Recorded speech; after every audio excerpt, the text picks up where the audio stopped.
Waalaikumsalam warahmatullahi wabarakatuh.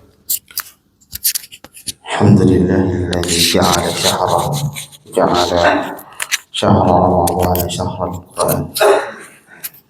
Anzala fihi al-Qur'an hudan lin-nasi wa bayyinatin minal huda wal furqan.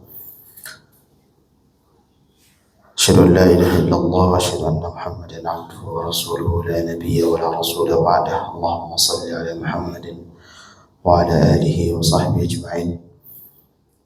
أصبحنا على فطرة الإسلام وكلمة الإخلاص وعلى دين نبينا محمد صلى الله عليه وسلم وعلى ملة أبينا إبراهيم حنيفا وكان من المشركين.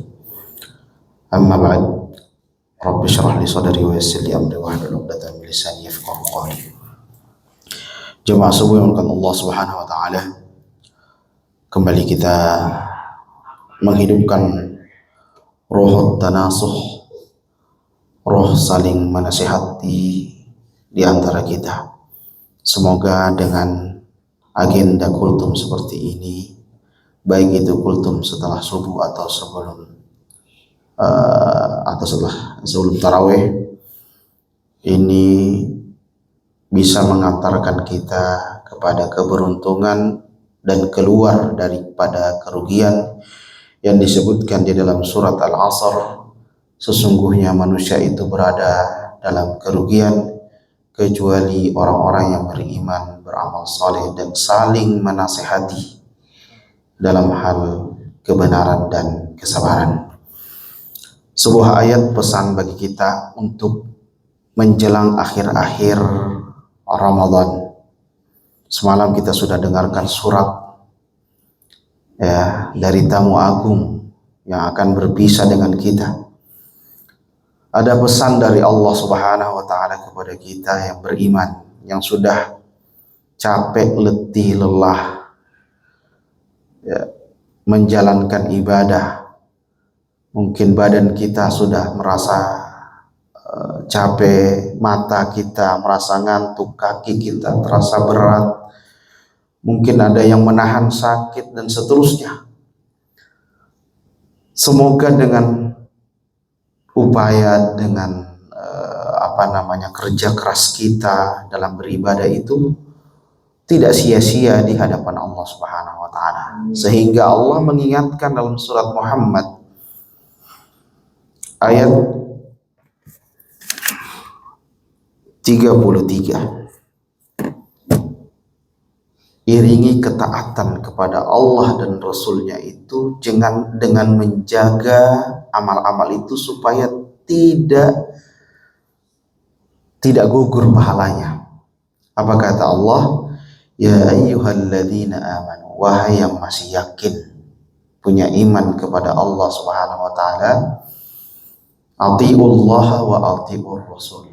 Jaga ketaatan kepada Allah, senantiasa taat kepada Allah dan Rasulnya. Di ujung ayat ini Allah memberikan warning, peringatan. Apa itu? Wala tubtilu a'malakum.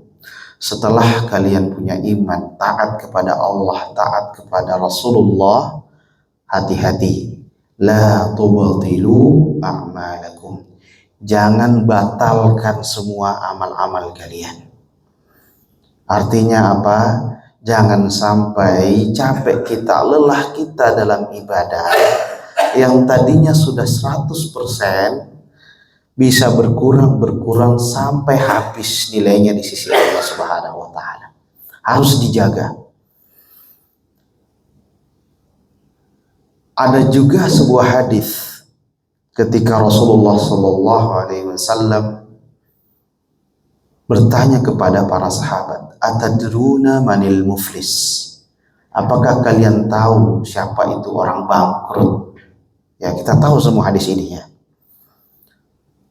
Mereka menjawab, atau para sahabat menjawab, orang bangkrut orang yang tidak maladir dinar lahu wala dirham. Orang yang tidak punya dinar, tidak punya dirham, tidak punya harta, orang bangkrut. Tapi kata Rasulullah, iya betul itu. Tapi ada orang bangkrut definisi lain.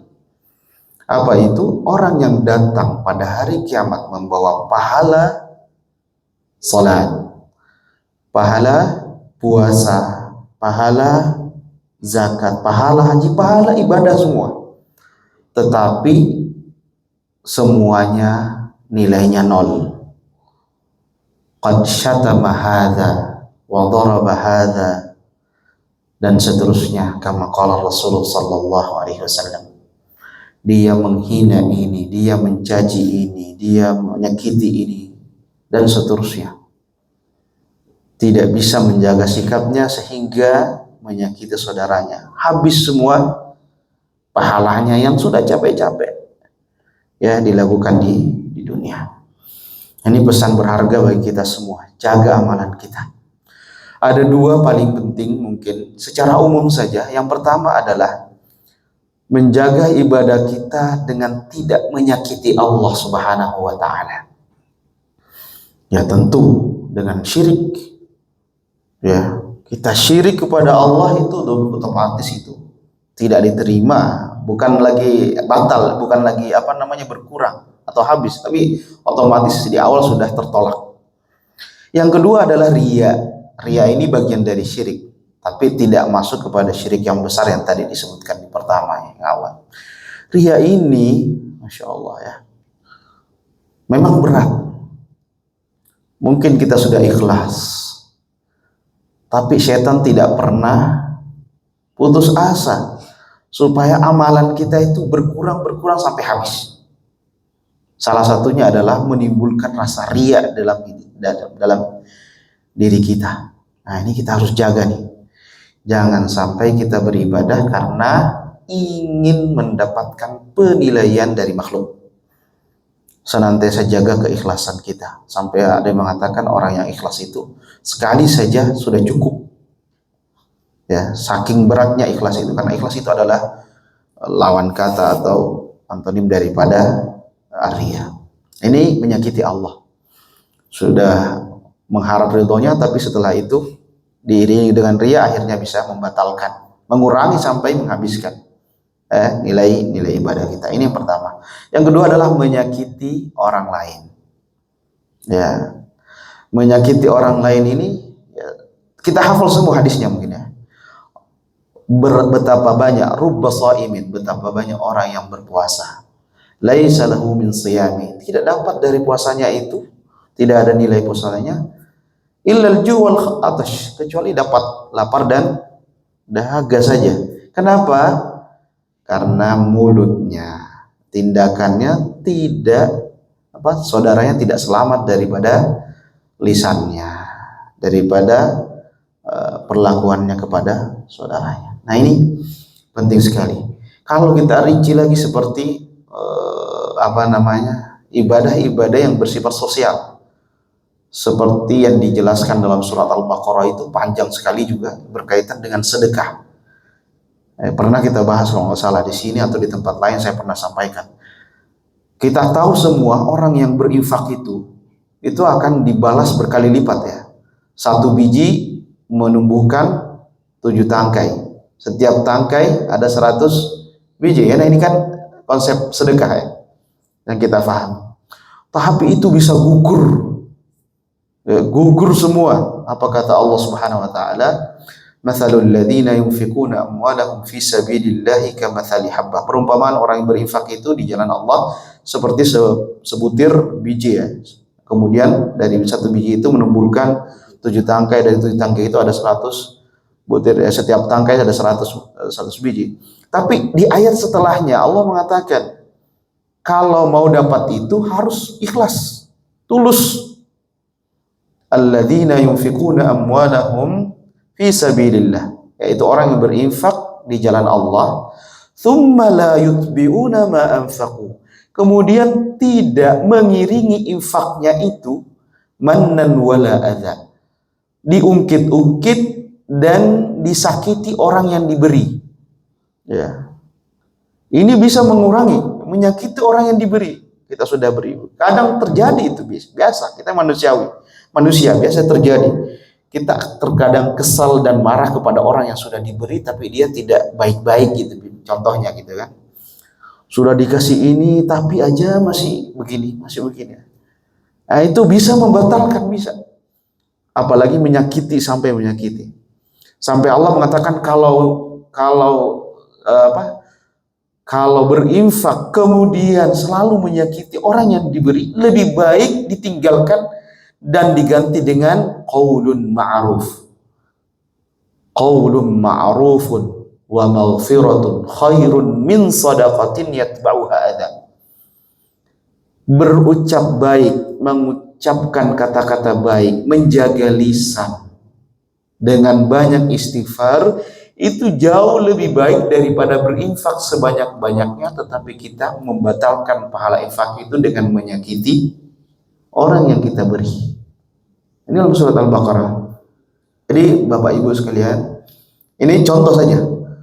Contoh sedekah. Bagaimana dengan puasa seperti tadi juga disebutkan. Bagaimana dengan qiyamul lail? Ada juga orang yang qiyamul lail tidak dapat dari qiyamnya kecuali rasa capek saja. Rasa ngantuk saja. Bagaimana dengan tilawah? Sama. Dalam hadis Tirmidzi juga disebutkan ada orang yang bertilawah kemudian dia orang yang pertama kali dilemparkan ke dalam neraka. Kenapa?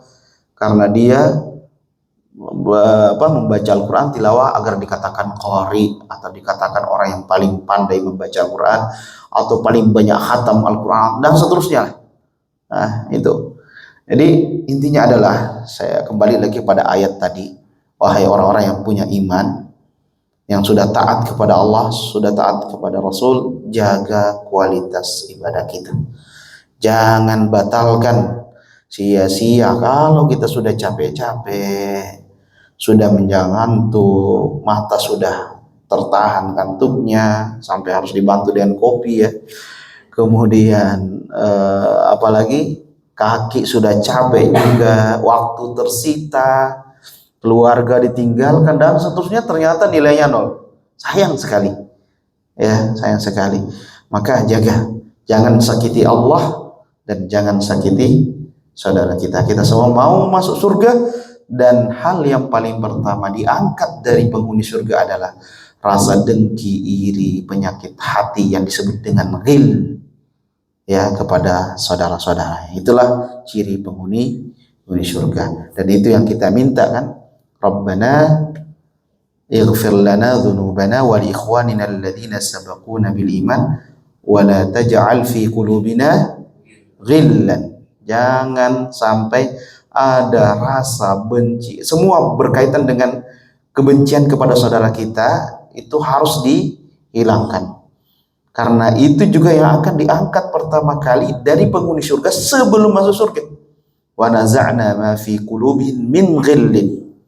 Dan kami cabut dari hati penghuni surga itu sebelum masuk surga itu adalah penyakit-penyakit gil. Ya bisa cara pencabutannya kita tidak tahu. Bisa jadi masuk neraka dulu atau bagaimana, itu kembali kepada cara Allah Subhanahu wa taala. Yang jelas dari dunia atau selama kita di dunia, coba jangan sampai ada ghil di dalam hati kita kepada saudara-saudara kita. Itu saja pesan di menjelang akhir-akhir Ramadan. Jaga kualitas ibadah kita, senantiasa istiqamah dan taat kepada Allah Subhanahu wa taala, mencari ridhonya. Amin ya rabbal alamin. Subhanakallahumma wa bihamdika asyhadu an la ilaha illa anta astaghfiruka wa atubu ilaik. Assalamualaikum warahmatullahi wabarakatuh.